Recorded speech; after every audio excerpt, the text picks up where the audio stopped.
Hello, everybody. How are you doing? I can see none of you, and you all can see me, which is great. Hello, everybody. My name is Jackson Hall. I'm a master's in folklore student here at the University of North Carolina, which is redundant to say because we're here. I'm also a graduate of the University of North Carolina's American Studies program and the creative writing program. So thank you, Gabby, for being here. And also, let's please just take a time to thank everyone who has graced the stage and blessed it with their presence that allowed me to be here. So,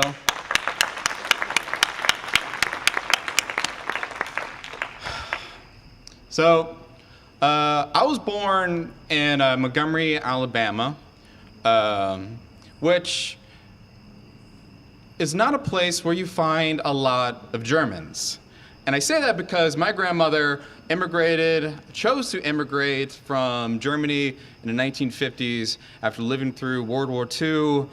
And when you come to Alabama, there's not really a community of Germans there, right?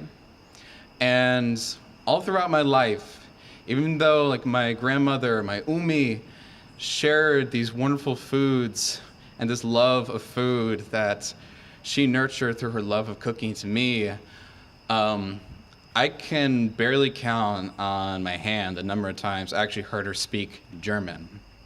And when I think of culture, when I think of food, I think of the words that inform the culture, that inform the hands that touch this food and transfer traditions as it passes down to children and grandchildren beyond.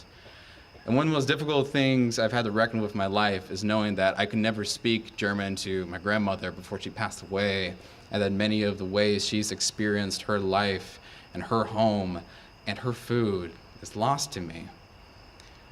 And whenever I dream of desserts, the first vision of bliss that arrives comes in the form of Black Forest cake. A dark castle of sin. An architectural marvel of Gothic chocolate, each cherry a tower. Its crimson, the fire that burns throughout the night, each crenellation of cream frosting, its whiteness, the snow that coats every battlement once winter has taken over everything. And my Umi slices a cake with a big knife and produces this thick slice of cake that slides onto my plate. And as I'm about to dig the fork into each layer, I ask my grandmother, Umi, what do you call this in German? And she replies, and this is where the dream ends. A world melts away.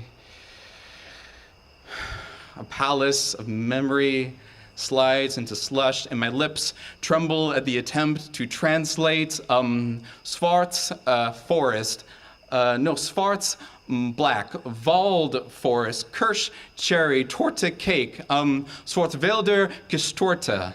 The syllables sharp, awkward in my mouth, smolder into ash. The word, its flavor made acrid, was learned, was not inherited, was not passed down, a recipe recorded not on a piece of paper, but in the ease with which my Umi's hands could command flour, powder, yolk, fire into something so. I'm sorry, I don't have the words to describe it. The trees, the mountains, the castles crowned with frost that landscaped my Umi's childhood, for lack of a better word, are lost. And in their place is every broken sentence, every loss for words, every single moment my grandmother dreamed of home in German, but had to speak it to me in English. Not Schwarz, but black. Not Wald, but forest. Not Kirsch, but cherry. Not Torte, but cake. Not Bavaria, but Alabama. Not home, but here.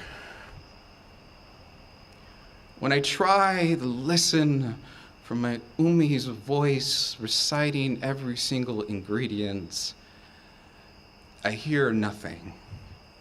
When I try to compel my hands to shift through the bowls of flour, through the cups of sugar, through the cans of cocoa, to recreate one of the few things that nourish my umi's soul enough so that all the miles of ocean collapse and all the years of translation collapse, that flushed her away from her home, I yield nothing. And I remember that I've forgotten my grandmother, that I have a word to name her, but no words to feed the memory of her. The absence of her feeds the absence of her language, and I become a stomach, emptied. I become a tongue, cut. And I know somewhere there is a magnificent castle and a forest dressed like a blizzard that has been razed to ash, and I do not have the words to describe when it burns away. Thank you.